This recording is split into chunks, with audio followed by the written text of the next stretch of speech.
Nyo naman talaga na kinain niya talaga yung Paris ko at nasarapan siya. So, yun. Ngayon maliwanag na sa inyo, wala na kayong hanas kasi nakita nyo na talaga yung full video na kinain talaga ni Ma'am Purina yung Paris ko at nasarapan pa siya. Ayan, ikaw naman whitey man sa susunod. Huwag bida-bida ha.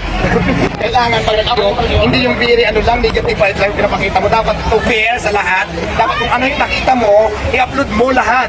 Kung wala ka namang tinatago, ang nangyari kasi, yung kapuhan ng video, tinago mo, in-upload mo lang, wala mong pag-usapan yung negative vibes. Sa susunod sana, pag nag-upload ka, ipakita mo lahat. Para maging fair. Maging fair sa mga viewers, maging fair sa akin, maging fair din sa'yo. Ang nangyari kasi, yung ang pinakita mo ng video na pinag-usapan ko, kuha ka kasi I think, parang rest lang yun kasi very short clips lang yun. Umabot yata ng 25 million na eh. So, 28 na diba? O naman pa doon sa tansya ko. So, sa susunod advice ko lang sa'yo, kayong mga vlogger, mga content creator, pag nag-upload kayo ng video, dapat yung full video. Kasi ako hindi makapagtatago, lahat naman sinasabi ko, pinapakita ko. Para maging fair lang sana sa lahat.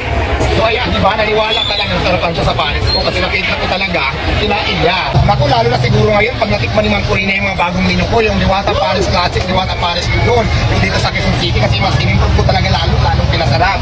So, sa susunod, upload ka ng diretsong video, hindi yung very short lang. Alam mo, intention mo talaga na gano'n. Alam mo kung bakit?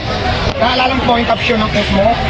Ayun sa mga vlogger, naalala ko na. Naalala, anong caption? Kung hindi mo intention talaga. Ang caption ko doon, maarte daw si Ma'am Purina. Di ba? Kaya ng Paris, tapos saboy sa may bawi. Intentionally, kasi sa caption pa lang, makikita mo na. So, sa susunod, para maging fair lang tayo, sabi mo nga, short clips lang yun lang naabutan mo dapat, nakalagay sa title, hindi yung Purina Sanchez, hindi na sa Yarpan sa Paris de Diwata, pinakakagan. Ibig sabihin, intentional mo na gano'n yung ipost mo. Tama ka naman yun, pero sa Diba? dulo ng caption ko may bawi naman.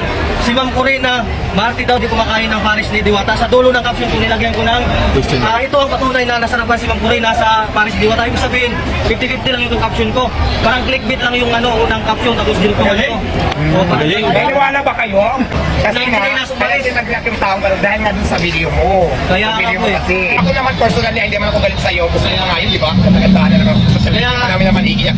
Sa susunod nga ito, listen and learn. Sa susunod, ang advice ko lang sa'yo, bago ka mag-upload ng isang video, dapat alam mo muna yung pwedeng mangyari. Di ba? Hindi lang dahil sa mga personal interest natin, na gusto natin for the views, isipin mo muna kung mayroon ba taong maapektuhan, mayroon ba taong, di ba, yung ano bang pwedeng mangyari pag itong ginawa ko dun sa taong i-upload ko. Ganun kasi ang nangyari sa susunod, listen and learn to, pag i-upload ka sa susunod, i-review mo muna. Ano bang pwedeng mangyari pag ito ang nilabas natin. For sure naman, alam mo yan, content creator kayo, na ganun ang kahinatnan eh.